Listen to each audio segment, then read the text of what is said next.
আমরা একটা data view grid view নেব এখন টুলবার অপশন থেকে ডাটা গ্রিড ভিউ এটা এইভাবে নিব। নেওয়ার পরে এখন আমরা কিছু কলাম অ্যাড করব যাতে আমাদের ডাটাগুলো আমরা দেখতে পারি। প্রথমত এখানে দিলাম। এখন কিছু যদি ডাটা অ্যাড করতে চাই তাহলে কি করতে হবে, তাহলে আমাদের এখানে অ্যাড কলামে এইখানে এসে অ্যাড কলাম দিতে হবে, আমাদের কলাম অ্যাড করতে হবে। তো কলামের এখানে আইডি থাকুক নেম হিসেবে, আর এখানে থাকতে পারে যে কি থাকতে পারে, এটা হচ্ছে সিরিয়াল অথবা স্টুডেন্ট আইডি থাকতে পারে, এটার নাম। ওকে, আমরা এটা এখন অ্যাড করে দিলাম, একটা কলাম অ্যাড হয়ে গেল। এখন ইচ্ছা করলে আমরা আরো কলাম অ্যাড করতে পারি। স্টুডেন্ট নাম, নেম থাকবে, এটাও নেম থাকুক, এটাও নেম থাকুক, আর এখানে ছোট হাতের করে দিই যেহেতু এটা একটা আইডেন্টিফায়ার অ্যাড করে দিলাম। তো আবার আমাদেরকে ফাদার্স নেম নেম এখানে একটা আইডেন্টিফায়ার দিতে হবে। প্রত্যেকটার আমাদের একটা করে আইডেন্টিফায়ার লাগবে। তো আমরা এখানে আইডেন্টিফায়ারটা এভাবে দিব। এটা হচ্ছে ক্যামেল, উঁচু নিচু করে ক্যামেল কনভার্সন বলে, ক্যামেল নেমিং কনভেনশন, এটা নিয়ম আর কি, উটের মতো করে লেখা।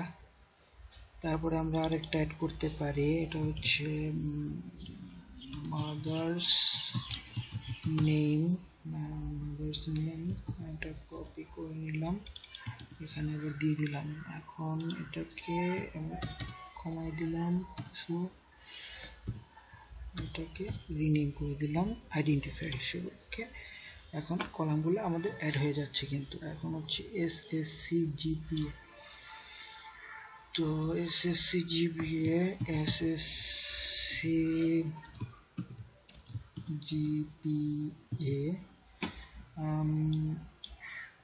এখানে এসএসসি জিপিএ আর পুরোটাই কপি করতে হবে,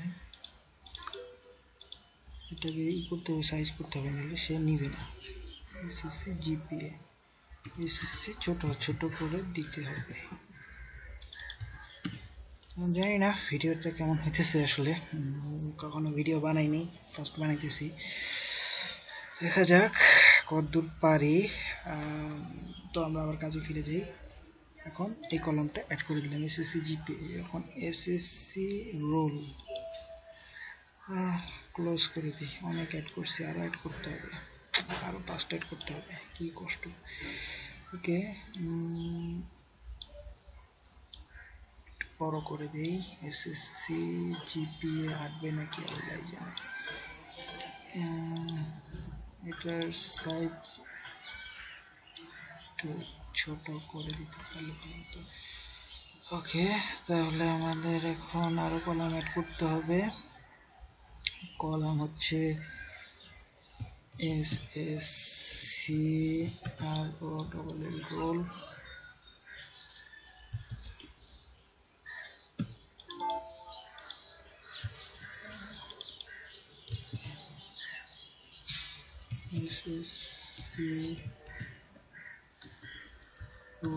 ব্ল্যাঙ্ক স্পেস সে নিবে না।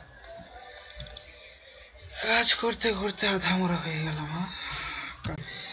তো আমাদের গ্রিডের কলামগুলা রেডি হয়ে গেছে, যা হোক সুন্দর ডিজাইন হয়েছে। আমরা এখন এটাকে রান করে দেখি যে আসলে কি অবস্থা। এখানে আমরা এই যে সুন্দর একটা ডিজাইন তৈরি হয়ে গেছে, এটাকে আরো কালারফুল করা যায়, বাট বিশেষ কারণে আমি এটা কালারফুল করতেছি না, তবে বাট শিখাই দিব কিভাবে আমরা করতে পারি কালারফুল। যা হোক, আমরা এখানে একটা সুন্দর লেআউট পাইছি, এখন আমরা অ্যাডমিশন করতে পারবো, শো করতে পারবো। ওকে, এখন যদি যেহেতু এখানে এই অবস্থা আছে, এখন আমরা কোডিংয়ে হাত দিব। আচ্ছা, কোডিংয়ে যদি হাত দিতে চাই, এখন আমাদেরকে এখানে কিছু জিনিস দেখতে হতে পারে। যে সাপোজ আমি একটা এলিমেন্টের ব্যাকগ্রাউন্ড চেঞ্জ করতে চাই, সেক্ষেত্রে আমরা পরের ভিডিওতে দেখাইতে পারি। আপাতত ভিডিও এটা।